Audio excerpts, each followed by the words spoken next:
Mirëmbrëma të nderuar shikues të televizionit Korça, mirë se vini në këtë të njëjtë në emisionin Pyetja ime. Do të jemi sonte me prefektin e qarkut të Korçës, General Brigade Dhori Spirollari, për të folur jo vetëm mbi disa nga problematikat e qarkut të Korçës, por edhe mbi sfidat që e presin prefekturën e Korçës në drejtimin e zotit Spirollari. Përshëndetje dhe mirë se erdhët zoti Spirollari. Përshëndetje dhe faleminderit për ftesë. Është kënaqësi. Ju jeni zhvendosur tashmë nga shërbimi ushtarak në atë civil, duke u vendosur në kryet prefekturës të qarkut Korçës. Si keni parë këtë kalim? Si ka qenë për ju? Po, nga shërbimi ushtarak, unë jam shkëputër në vitin 2013. Unë vi nga autoriteti i aviacionit civil në detyrën e prefektit. Kam punuar për 3 vjet në autoritetin e aviacionit civil. Është kënaqësi ti jesh në këtë detyrë dhe në një qark të tillë si qarku i Korçës. Ndërkohë, një nga sfidat me cilën u përballët që në fillim të detyrës tuaj ka qenë situata dimërore. Dhe atëherë ju keni deklaruar se nuk do të ketë akse në të cilat do të qarkullohet me zinxhir. Si e shikoni sot këtë deklaratë tuajën? I qëndroni sërish? Po, i qëndrojmë dhe e kemi provuar. Është të paktën 2 herë në Korçë dhe nga Pogradeci, Erseka ka rënë dëbor dhe në akset kryesore, në akset nacionale nuk është lëvizur me zinxhir. Makinat, shoferët kanë drejtuar mjetet e tyre në mënyrë të qetë pa asnjë problem. Kjo është një sfidë, por mendoj se do ta realizojmë dhe janë plotësisht kushtet për ta realizuar. Megjithatë duhet të themi se edhe rreshtet e borës këtë vit nuk kanë qenë edhe aq të shumta, të paktën siç jemi mësuar këtu në Korçë. Mbase kjo ka qenë edhe një fat për këtë vit, apo jo? Po, mund të jetë. Sepse her pas here janë shfaqur problematika të ndryshme në drejtim të qarkullimit.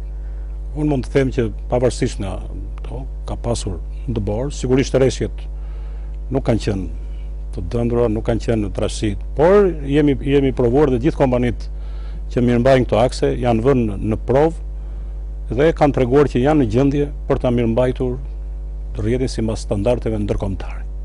Mendoni se ka pasur më përpara neglizhencë nga këto kompani, sepse her pas here, ndoshta edhe vitet e kaluara janë shkaktuar edhe bllokime për disa orë të akseve të ndryshme, sidomos atyre të thyera malore të qarkut Korçës. Po nuk mund t'jap mendim për vitet e kaluara, megjithëse si qytetar i kam ndjekur sigurisht me shqetësim, sepse vi nga Pogradeci dhe Pogradecin Korçën e ndjek me përparësi, po ashtu si të gjithë terrenin e vendit tonë për kalueshmërinë. Por ndi të them që nuk ka të bëjë me neglizhencën apo jo të kompanive. Kompanitë kanë një detyrë, kanë firmosur një kontratë, kanë marrë përsipër të mirëmbajnë këto akse. Qytetarët paguajnë taksën, ata marrin pagesën dhe për këtë duhet të kenë mjetet në dispozicion për të mirëmbajtur rrugët. Vërej me kënaqësi që kompanitë janë në gjendje të mirëmbajnë këto rrugë. Kanë mjetet e domosdoshme, kanë sasinë e nevojshme të kripës. Sigurisht kontrolli ka rolin e vet. Kompanitë janë të monitoruara çdo ditë. Vëzhgohen nga ne, kontrollohen, por dhe konsultohemi. Sepse kompanitë ashtu siç kanë marrë përsipër të kryejnë këtë detyrë, kanë dhe ato kërkesat e veta dhe vetëm duke realizuar edhe mbështetjen e kompanive, ne mund t'ju kërkojmë plotësisht pasaj që ato të realizojnë kërkesat e mirëmbajtjes rrugëve sipas standardeve ndërkombëtare. Dhe realisht në këtë qark që nga Qaftana në Kapshtic, paktën në akset kryesore, është mirëmbajtur dhe nuk ka pasur ngritës probleme të qarkullimit. Problematik të paktën herën e fundit të rreshtit e fundit borës ka qenë në mos gaboj qyteti i Korçës. Ka qenë për disa orë i mbuluar nga akulli. Ka një problem për qytetin e Pogradecit, të Korçës, po kështu dhe Ersekës dhe Devollit, por unë kam pasur mundësi të vëzhgoj nga afër qytetin e Pogradecit, brenda qytetit edhe Korçën. Sigurisht kam bërë një kërkesë dhe vërej me kënaqësi që kur dëbor ngrica që ra herën e dytë, kishte masa më të mira. Shpresoj që kjo tërheqje, kjo dëshirë, por është një detyrim i kompanive që kanë marrë përsipër të pastrojnë trotuaret e Korçës, rrugët dhe të Pogradecit të realizojnë detyrën. Pra, po thoni se keni ushtruar presion ndaj pushtetit vendor që të mbajë Nuk mund të them presion, detyra ime është të kërkoj zbatimin e ligjshmërisë. Kërkoj zbatimin e kontratave. Siç kërkoj unë, po kështu dhe kryetarët e bashkive, drejtorët e ndërmarrjeve, drejtorët përgjegjës e ushtrojnë këtë kompetencë. Por unë do bëj detyrën time, po kështu dhe prefektura. Do bëjmë kontroll, do ushtrojmë autoritetin që na jep ligji. Qytetarët e Korçës, Pogradecit, Ersekës, Devollit meritojnë që të qarkullojnë të qetë dhe të sigurt në rrugët e Korçës, Pogradecit apo dhe gjithë gjëra të tjera.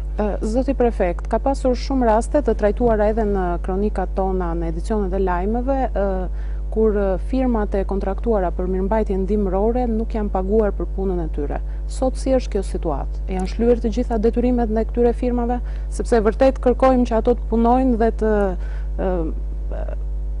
mbajnë të gjitha ato kushtet e kontratës së lidhur, por nga ana tjetër edhe duhet paguen apo jo? Pikërisht të theksova në fillim që kompania ka për detyrë të mirëmbajë rrugët, të zbatojë termat e kontratës, por dhe autoritetet shtetërore, institucionet që kanë lidhur kontratën, duhet i përmbajnë detyrimeve që kanë të bëjnë pagesën.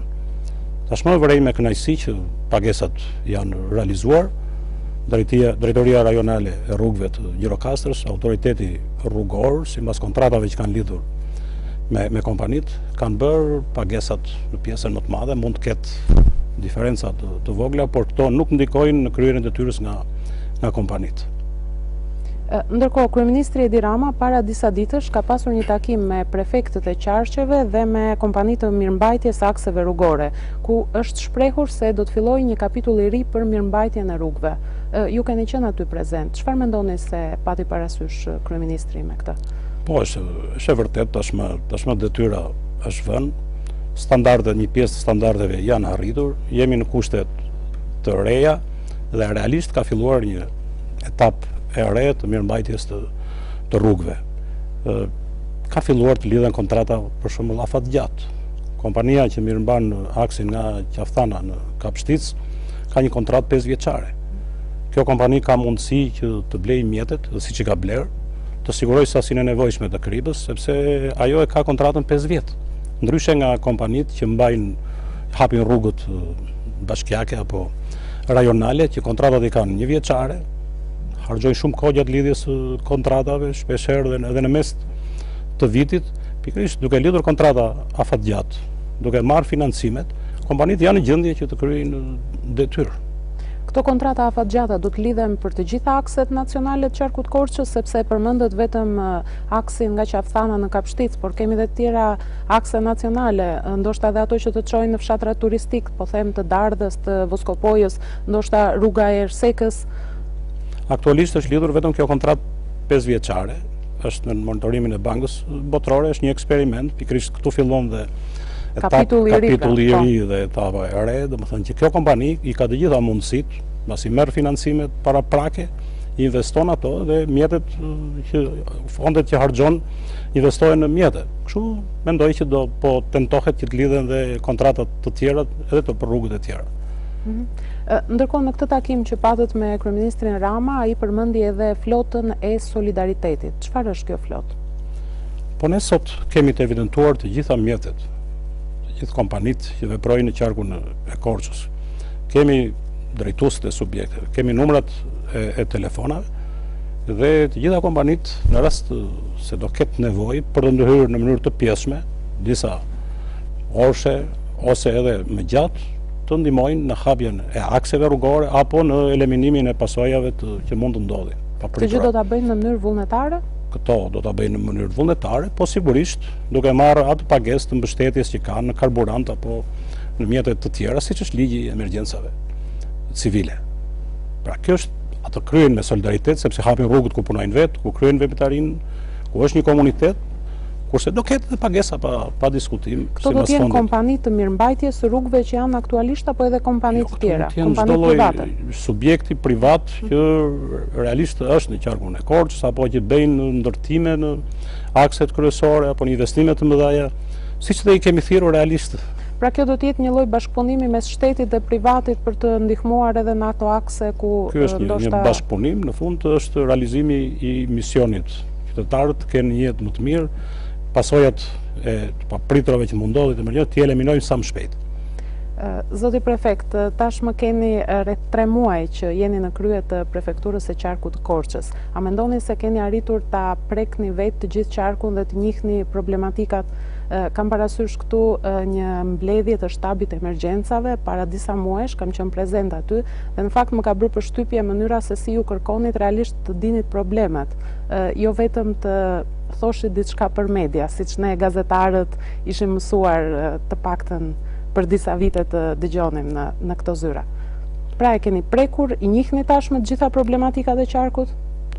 Unë mund të them që pjesën më të madhe të qarkut unë kam prekur vetë, kam vizituar, kam filluar realisht me njësitë administrative, para se të vetet e bashkit kam vajtur në njësitë administrative, në për qendrat shëndetësore, në për shkollat e mesme, kopshtet, çerdhet, kam parë problematikën në ujësjellsa dhe mendoj që pjesën më të madhe kam prekur. Mund të ketë mbetur shumë pak njësi administrative pavajtur që besoj se shumë shpejt dhe në ato do kaloj dhe kam një pasqyrë shumë të qartë tashmë të gjithë gjendjes në qarkun e Korçës. Për sa i përket mbledhjes të shtabit të emergjencave, është një mënyrë e punës time, kjo është përvoja ime. Edhe si ushtarak apo jo? Pa diskutim, sepse ky është dhe formimi im, kjo është dhe një përvojë e punës që bëhet në NATO, në Bashkimin Evropian, pra dëgjohen shkurt problematikat, realizimet janë detyre se cilit nga neve. Kurse problemet që do hedhim dhe si t'i zgjidhim, aty do të përqendrohemi. Ne jemi mësuar shpeshherë që të flasim gjatë, të flasim vetëm për arritjet dhe nuk prekim problemet që janë. Problemet janë aty. Dhe pikërisht prandaj edhe mund të theksoj që problemet, jo të gjitha problemet janë zgjidhur për një kohë të gjatë. Dhe në qark ka mjaft probleme që qytetarët nuk e meritojnë zgjidhje sa më të shpejtë. Dhe mundësit janë. Unë flas gjithmonë për ato probleme që faren janë subjektive, varen nga punë e njerëzve, varen nga drejtuesët e institucioneve. Pikërisht dëgjoja problematikën dhe zgjidhja. Çfarë do bëjmë? Në mënyrë të përbashkët, duke koordinuar me njëri tjetrin, gjitha institucionet ne mund të japim zgjidhje shumë të shpejtë. Kush mendoni ju se do të jetë motori kryesor për zhvillimin e mëtejshëm të qarkut Korçës? Dhe këtu nuk kam parasysh vetëm qytetet, apo ato që tashmë e kanë marrë zhvillimin e tyre, por kam parasysh shumë zona, ndoshta edhe të thella malore, të cilat kanë potenciale ende të pashfrytzuara. Si do zhvillohen këto? Qarku i Korçës ka potenciale të jashtëzakonshme. Pjesë e madhe këtyre potencialeve flen.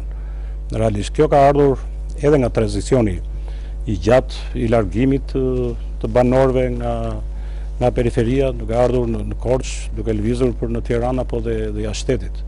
Në këtë mënyrë janë braktisur fshatrat, gjithë shtëpitë, por dhe infrastruktura rrugore, pjesa e shërbimeve, shëndetësisë, të arsimit, nuk kanë pasur atë nivel që ata meritonin dhe janë larguar.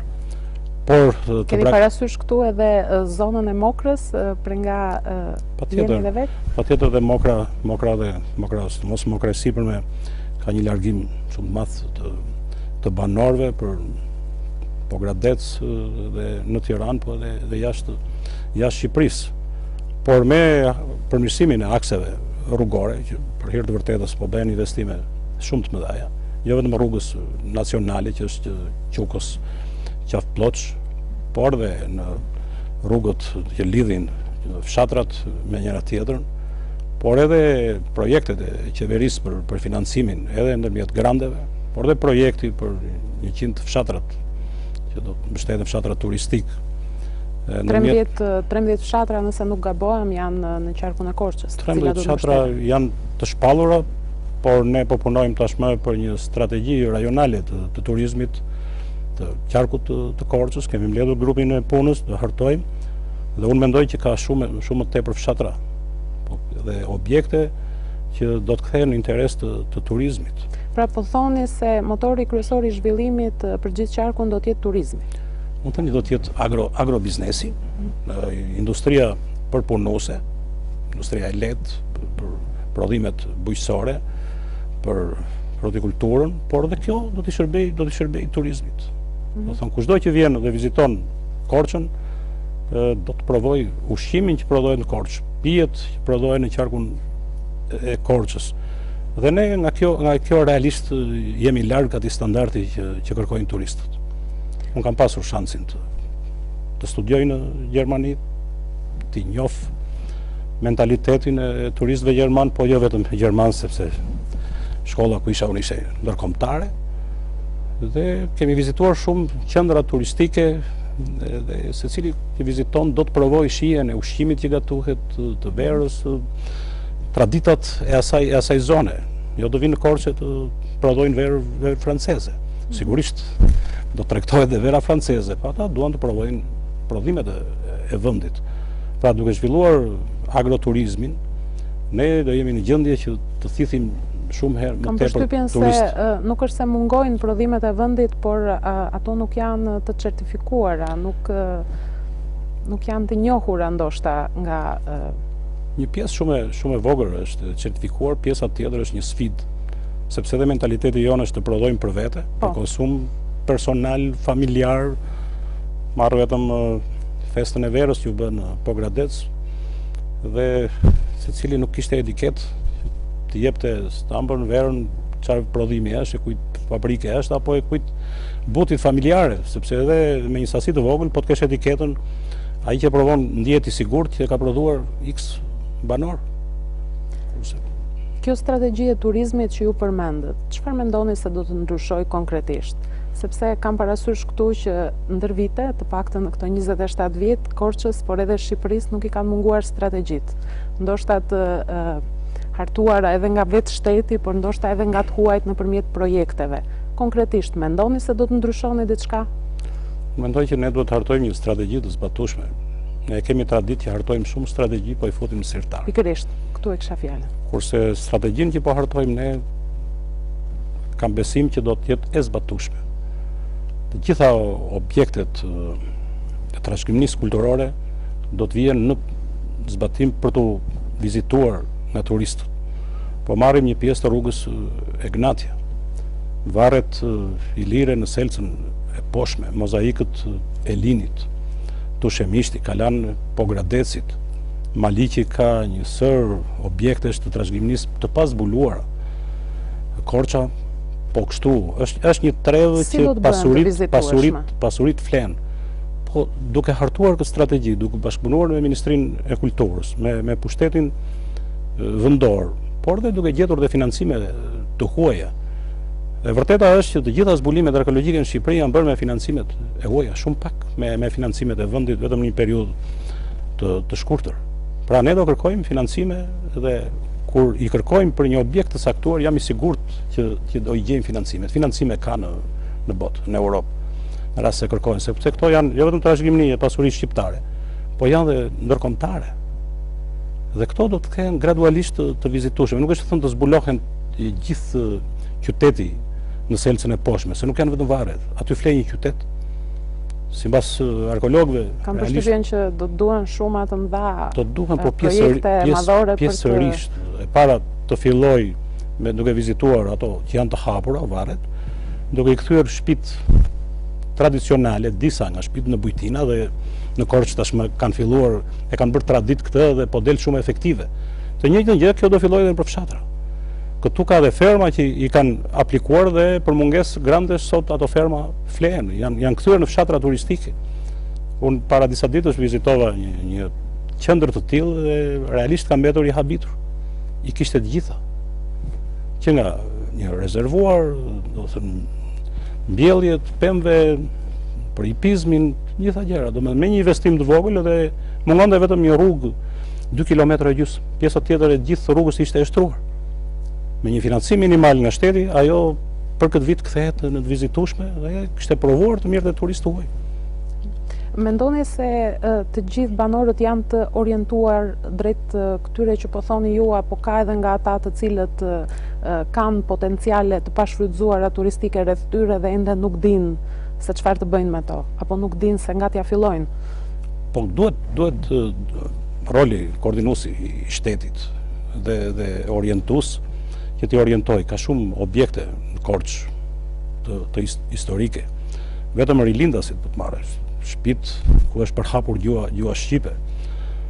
Para disa ditësh unë diskutova me disa nga intelektualët në Pogradec, erdhën dhe nga Tirana dhe diskutuam edhe për rrugën e rilindjes. Na kanë ardhur këta rilindasi, cilën rrugë kanë kryer, në cilat shtëpi kanë qëndruar. Petroniri Luarasit, shtëpia e Petroniri Luarasit duhet kthehet në muze.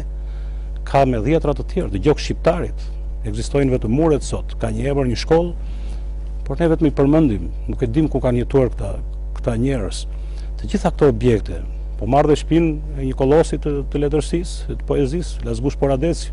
Shtëpia akoma nuk është kthyer në muze, Mitrush Kutelit. Kam përshtypjen se është lançuar tashmë një projekt për shtëpinë e Lazgush Poradecit nga Ministria e Kulturës. Ka një vendim të para disa viteve të qeverisë, por nuk është vënë në zbatim.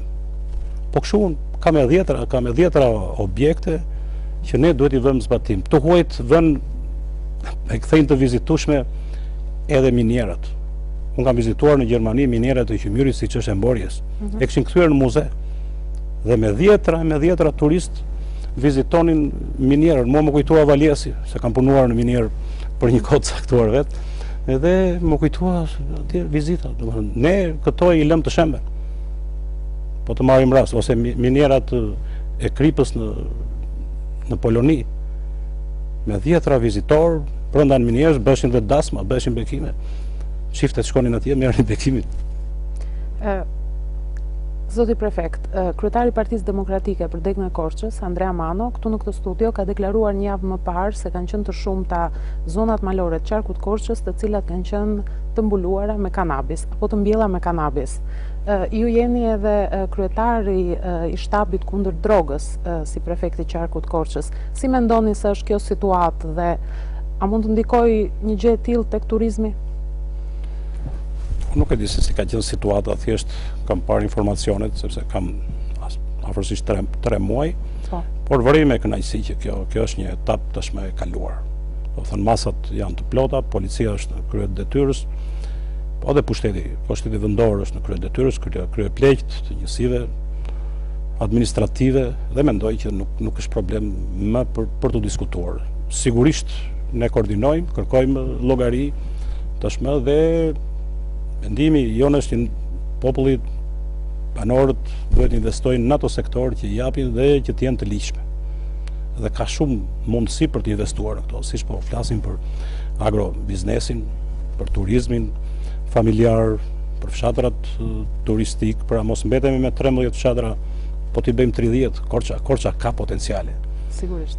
Fanoli ka në një fjalë që kam mbajtur në Vatra, është dhe në internet, thot Korça nuk ka kala të mëdhaja, po mos u ligështonit. Ne kemi fshatra dhe bukur që i kemi me infrastrukturë të rregullt që si ka askushi. Zoti Spirollari, një nga problematikat më të mëdha të këtyre zonave që ju përmendët dhe që unë i kam shumë për zemër është mungesa e pastërtisë.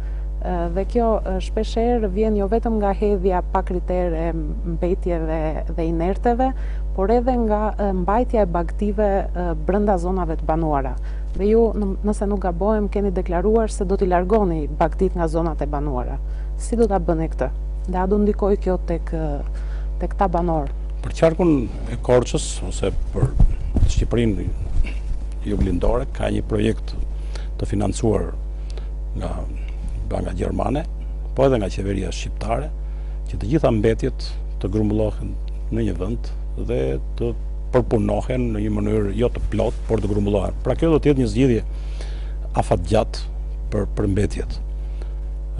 Po kështu qeveria shqiptare po kërkon kuadrin e turizmit, që jo vetëm me aksione, po tashmë të kalohet në një zgjidhje të përditshme, duke kërkuar kompanive, por dhe thirrje qytetarëve që mbetjet të hedhin në vendin e duhur, siç kërkohet sipas standardeve.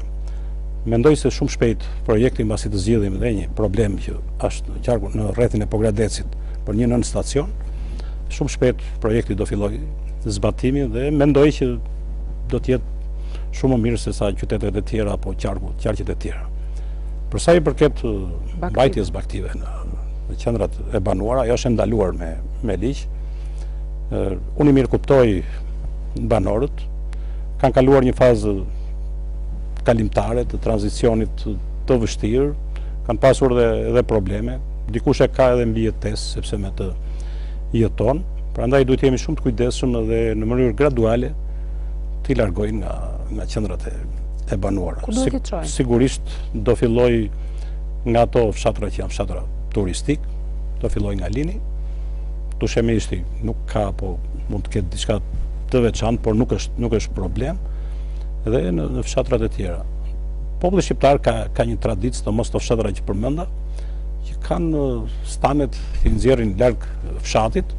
Do shikojmë një zgjidhje që do të jetë sa një kompromis ndërmjet njëri tjetrit, pa që me mbështetje nga pushteti vendor. Ekzistojnë sot stane të tilla apo do të ringrihen? Stanet do ringrihen. Unë nuk mund të them konkretisht tani se si. Kjo do bëhet edhe në bisedë me banorët, me dëgjesat, në mënyrë graduale, por nuk do lejohen që në mes të fshatit të jenë bagtit, atëherë nuk do të presim turist.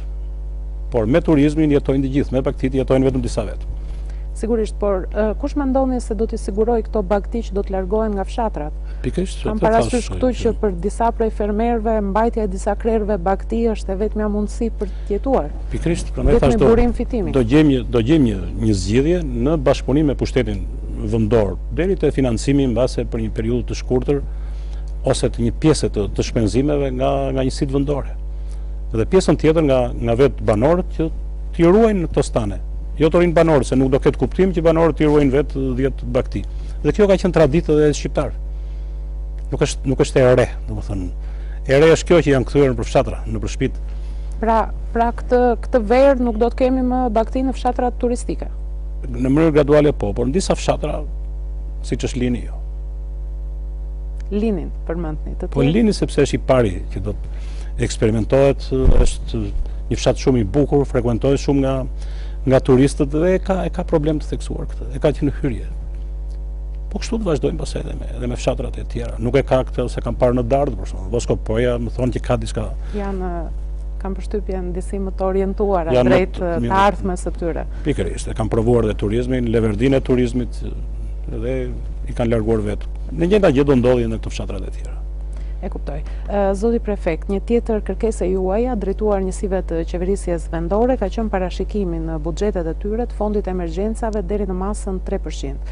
Dhe kam përshtypjen që njësitë e qeverisjes vendore kanë përmbushur këtë kërkesë. Por sa i mjaftueshëm mendoni se do të jetë ky fond?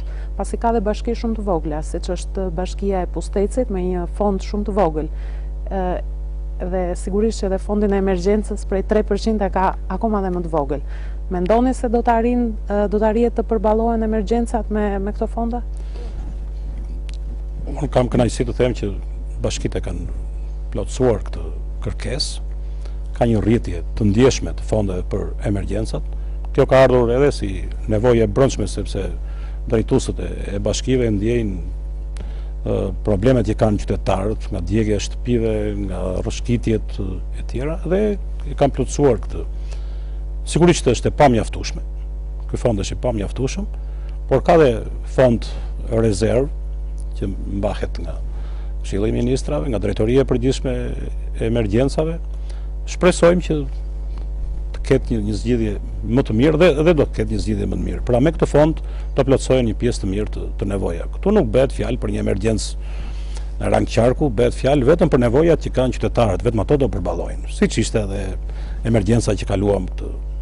Pikërisht për këtë do t'ju pyesja. Ka qenë rreziku që i është kanosur në stacionit të Zëmblakut.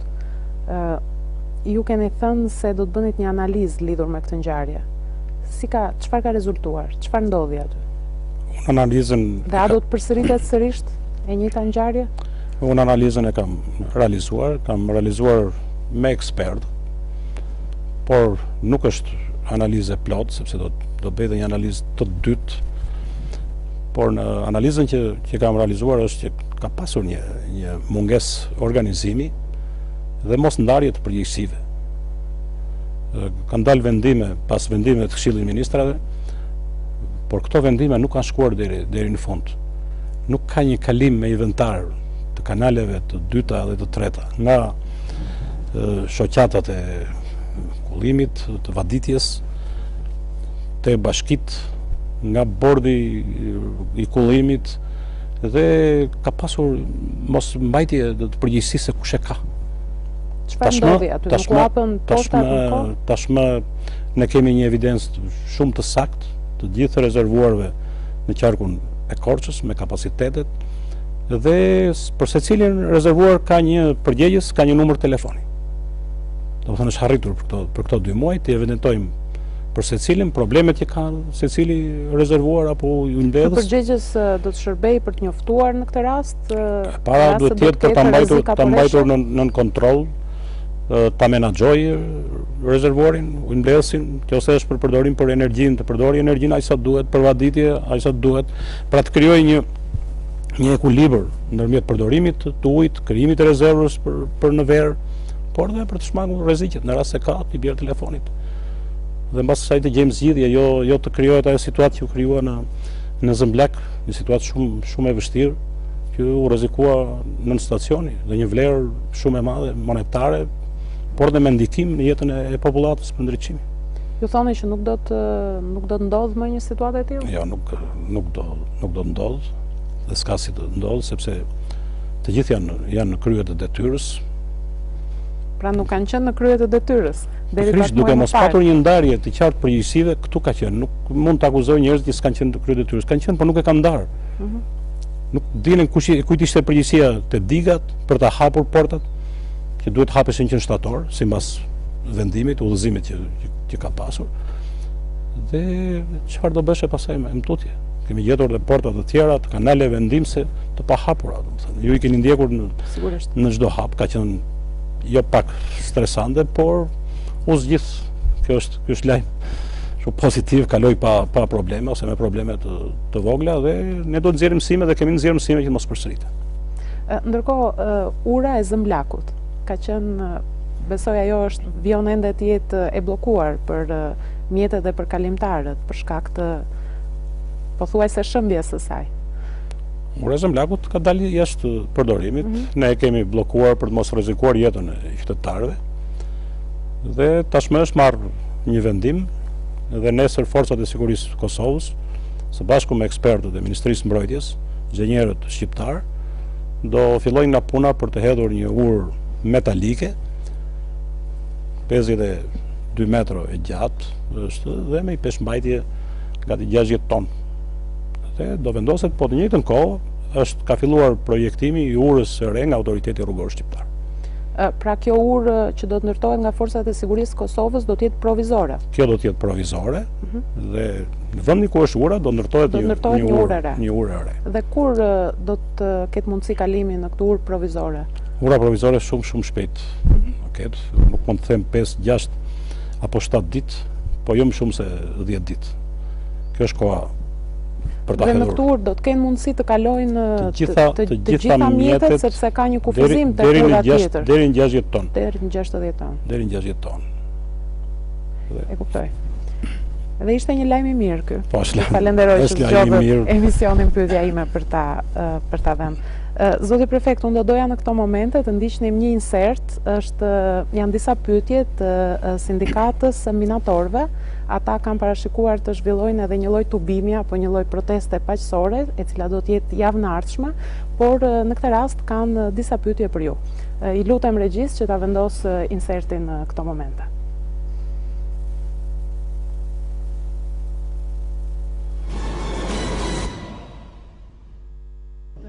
Neve si sindikate minatorëve të rrethit Korçës dhe gjithë Shqipëria jemi me impresion shumë të dobët që nuk harrin dot, jo për bukë, po vetëm shpenzimet ilaçe që kemi neve, nuk i përballojmë dot me këtë pension që marrë në 140.000 lekë. Ne kërkojmë që prefekti të interesohet lart në qeveri që neve të jepet statusi minatorit dhe në rritet rroga, dhe kemi dhe shokët tanë që po rendin në përgjyqje, të interesohet qeveria që ata të mbarojnë punët e problemet e tyre sa më shpejt me gjyqet, se iku mosha dhe nuk do arrin do të marrën do të pensioni, të gëzojnë pension që ka punuar një jetë të tërë në tokë. Kjo është pyetje e parë. E dyta, Neve nuk kërkojmë, kur I thonë llafit, gjëra kushte kush e di, të paktën mjekimi, deri diku marrim ca ilaçe që nuk I harrin dot. Marrim ilaçet me tension, këto janë 270 leka në muaj, të reja, kupton? Ne marrim ilaçe mbi 30.000 leka në farmaci, I blejmë me para, na jep doktori, këto nuk ka rimbursim. Ja këto gjëra duhet I shikoj. Jemi rikthyer sërish të nderuar, ndoqëm në këto momente Syria Ruçin, kryetari I sindikatës minatorëve për rrethin e Korçës, I cili kishte disa pyetje për prefektin Spirollari. Atëherë, statusi I minatorit, zoti Spirollari, ata kërkojnë që ju të ndërmjetësoni, që ata pas kaq shumë vitesh të arrin ta marrin këtë status. Unë di që ka një draft nga qeveria shqiptare, edhe u është bërë me dije drejtuesve të sindikatave, por shqetësimet e tyre unë do t'i çoj për të futur ato, sepse disa kërkesa që janë specifike, siç ishte rimbursimi I ilaçeve, për shkakun që është një drejt e pa diskutueshme për minatorët, siç bëhet edhe për veteranët, sepse në Shqipëri ka përvoja të tilla. Veteranët, për shembull, u rimbursohet një sasi shumë e madhe ilaçe se sa pensionistët e tjerë, po kështu edhe për pensionistët. Pra nuk ka arsye pse të mos rimbursohen edhe për minatorët në këtë rast. Megjithatë, ekspertët do merren me këtë. Unë do ta transmetoj drejt për drejt këtë shqetësim të minatorëve. Është një stres që realisht ka përballuar vështirësitë, shtresat e nën tokës dhe meritojnë të trajtohen më mirë. Sigurisht. Janë rreth 800 minatorë në rrethin e Korçës. Po Korça dhe Pogradeci, Kolonja kanë pasur disa miniera, ka qenë një nga ato që kanë mbajtur vendin, industrinë e vendit, e qymyrin, e kurnikelin, ka një numër realisht konsiderueshëm. Javën e ardhshme ata do të jenë para prefekturës për t'ia kërkuar këto, zoti Spirollari. Po, thash që do t'i takojmë, do bisedojmë dhe këto shqetësime do t'i transmetojmë në institucionet përkatëse. Mendoni se mund të zgjidhet kjo? Unë mendoj që do bëhet zgjidhja më e mirë. Sigurisht të gjithë kërkojnë rritje pagash, trajtime më të mira, mundësitë financiare sado dëshira dhe vullnet mirë që kanë qeveria, buxhetet gjithmonë janë të kufizuara, por mendoj që do ketë një zgjidhje më të mirë se sa sot. Atëherë, zoti Spirollari, besoj që kemi mbritur drejt fundit të këtij emisioni. Do doja të dija cilat mendoni ose cilat janë ato objektiva që I keni vënë vetes për këtë vit 2018, ato që doni t'i arrini me patjetër këtë vit, në krye të institucionit prefekt. Po ka shumë objektiva në radhë të parë të rrisim prezencën e institucioneve të shtetit në të gjithë skajt e qarkut, se cili banor të ndjej që funksionon në mënyrë të plotë, në mënyrë kapilare institucionet. Të gjitha, të harmonizojmë më mirë institucionet me njëra tjetër, mos jenë të shkëputura. Pra, se cili nga institucionet... Edhe me media në këtë rast, sepse... Tjetër, media është pjesa e pandar, dhe të lidhen me njëri tjetrin, të harmonizojnë... Janë të shumta institucionet shtetërore të cilat kanë disa kohë që nuk kanë shumë komunikim me media. Shpeshherë drejtuesit e institucioneve nuk flasin, kam këtu parasysh edhe situatën që është aktualisht në spitalin e Korçës, gazetarët madje nuk lejohen as të hyjnë në spital. Ka dhe shumë institucione të tjera që nuk kanë më komunikim me media. Çështja e medias dhe drejtuesve të institucionet është pak delikate. Ka disa drejtues institucionesh që nuk e kuptojnë rolin e medias. Media është ndihmëse, është opozita e çdo institucioni, sepse kjo është misioni I medias, të zbulojë, të metot gabimet, dhe drejtuesët nuk kam se I tremben apo shkëputen nga media, duhet I njohin këto problemet, të japin të dhënat dhe të korrigjojnë veten e tyre nëse kanë, apo të transmetojnë në instancat më të larta, por çdo ndërprerje e komunikimit me media nuk është në interes të asnjë institucioni. Dhe ka një rol në këtë rast prefekti qarkut? Prefekti ka. Për të ndryshuar diçka? Prefekti ka rol. Unë kam marrë përsipër këtë rol, veçanërisht me drejtuesit e spitalit. Kam bërë edhe takim me ta. Ju kam bërë të ditur që ka një ligj të informimit të publikut, që çdo drejtues institucioni, po dhe çdo punonjës i shtetit duhet ta njohë dhe duhet t'japi informacion. Në të kundërtën, dënohet me gjobë apo me masa administrative. Pra publiku ka nevojë të informohet dhe ky ligj detyron secilin nga ne të japi informim për media. Sigurisht ka dhe disa rregulla që jo në të gjithë institucionet media do futet, në rast se është në një operacion s'ka pse të futesh sallë në operacionit gazetari, por ligji ka përcaktuar shumë qartë. Jepet një komunikat dhe informohet media për çfarë ka ndodhur. Publiku ka nevojë dhe duhet të marrë. Ky është roli i prefektit, që secilit ja bëj të qartë, por në rast se do ketë pengesa të tjera, pastaj do shikojmë edhe masa që mund të marrim edhe drejtuesve. Është e pa lejueshme mos japin informacion. Atëherë po flisnim për objektivat të tjera, përveç rritjes së prezencës së institucioneve në gjithë qarkun? Po, është zbatimi i ligjshmërisë është e para, por kjo ka qenë një detyrë e prefektit, është një që realizohet për ditë. Unë atë do ta kërkoj në çdo instancë, pavarësisht, në varen drejt për drejt nga prefekti, apo varen nga institucionet qendrore, nga ministrit, do zbatojmë ligjshmërinë në mënyrë të plotë, njohjen e ligjeve, se shpeshherë konstatojmë që dhe nuk e njohin ligjin në mënyrë të plotë dhe nuk e zbatojnë, por atëherë duhet kërkojmë me rrëtëpsi zbatimin e ligjit. Qytetarët duhet marrin përgjigje, duhet të gjejnë zgjidhje për problemet e tyre. Si mendoni se priten qytetarët në zyrat e shtetit? Po, shpeshherë gjatë lëvizjes tonë në teren kemi hasur qytetarë të ndryshëm, të cilët madje vinë edhe këtu në dyert e televizionit dhe thonë nuk gjejmë dot zgjidhje, na sorollatin nga një zyrë te zyra tjetër. Sa kohë që te prefektura rritet për ditë numri i qytetarëve që kërkojnë takim, dhe drejt për drejt me mua, po edhe me... Besoj që dhe ju e keni hasur një gjë të tillë në takimet me qytetarët. Me qytetarët, ata e shprehin këtë. Kjo tregon dhe punën e pamjaftueshme të drejtuesve të institucioneve, të cilët e kanë detyrim ligjor të presin qytetarët, të shpjegojnë. Në të njëjtën kohë edhe vetë ata duhet t'u bëjnë me dije qytetarëve se cila është rruga e zgjidhjes. Ka probleme që nuk mund t'i zgjidhin drejtues të institucioneve. Atëherë duhet i drejtojnë në institucion tjetër, siç është gjykata. Ka probleme të tjera që mund të zgjidhen pa gjykatë. Jo të gjithë duhet shkojnë gjykatë, sepse mund të zgjidhen me ndërmjetësim. Po kështu dhe media duhet bëj diçka më tepër për të informuar qytetarët. Unë konstatoj për ditë që nuk e kanë informimin e duhur se çfarë duhet bëjnë për një situatë të caktuar. Pra duke bërë emisione të caktuara për njohjen e ligjshmërisë, se si zgjidhen problemet, një konflikt deri dhe brenda familjes. Unë konstatoj që ka probleme të tilla për pronën, për shtëpinë apo për situata të ndryshme, deri edhe te rrugë kalimi, ku do kalojnë ndërmjet njëri tjetrit. Këto mund të bëhen më të ashtu ku duke organizuar një emision për shkak për këto, se si mund zgjidhen me ndërmjetësimin, me bashkëbisedim. Ndërkohë të tjera objektive, më thatë që janë të shumta.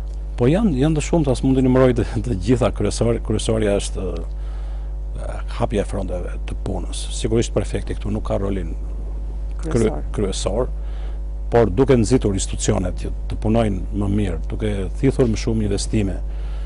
Një nga objektivat e mia kryesore është hartimi i projekteve. Duke hartuar projekte mund të thithen investime, mund të merren grande. Veçanërisht për bujqësinë, për fshatrat si shtam, për blektorinë, edhe të fillojë të përpunimi. Këto projekte do të hartohen nga prefektura? Prefektura ka rolin të nxjisë, siç e kanë njësitë vendore, siç e kanë vetë institucionet. Por ne nuk mund të rrim me një anë sepse jemi përfaqësues tek Këshilli i Ministrave këtu. Duhet të nxisim këtu. Universitetet për shkak ka rol të padiskutueshëm. Së shpejti do firmosim një marrëveshje me universitetin. Në lidhje me aktivizimin e studentëve dhe pedagogëve në këto projekte, realizimin e praktikave në prefektura apo në institucionet, por dhe në aktivizimin e këtyre projekteve. Studentët të jenë ajo pjesa vitale që të hartojë projektet e zhvillimit. Dhe është mundësia. në udhëheqjen e pedagogëve. Mendoni se janë këto kapacitete? Absolutisht unë. Flisni për Universitetin e Korçës apo janë të Korçës, po edhe të Tiranës, po edhe me të tjerët. Absolutisht janë këto kapacitete, janë të provuara, domethënë rinia i ka mundësitë. Teknologjia u jep mundësinë sot që të lidhen, të marrin informacion dhe kalojnë kohën, por dhe do bëjnë projekte të zbatueshme, jo mbrojnë masterin. Konkretisht, për çfarë projekte është bëhet fjalë për shembull? Jam kurioze, çfarë projekte mund të deri te hartimi i planeve të zhvillimit, master planeve për shembull të këtyre fshatrave turistike. E para, këtë kam planin që së shpejti të firmosim marrëveshjen dhe disa nga fshatrat projektet e tyre të hartojnë studentët në udhëheqjen e pedagogëve. Pra, mënyra se si do të zhvillohen këto fshatra? Po si do të zhvillohen këto fshatra? Infrastruktura, çfarë do prodhojnë, si do të jenë, si do zhvillohet popullata këtu, sa do të jetë numri, dhe duke hyrë në marrëveshje e universiteteve, jo vetëm Universitetit Korçës, po edhe të Tiranës dhe Dhori. Sigurisht. Atëherë, zoti Spirollari, unë ju uroj suksese në detyrën tuaj edhe në realizimin e të gjitha këtyre objektivave që ju përmendët. Ju falenderoj njëkohësisht që ishit në studion e emisionit Pyetja ime. Faleminderit dhe kënaqësi të isha këtu. Jini gjithmonë i mirëpritur. Faleminderit. Shikues nderuar, kemi mbritur në fund të emisionit Pyetja ime. Bashkë do të rishihemi të njëjtën ardhshme. Natën e mirë.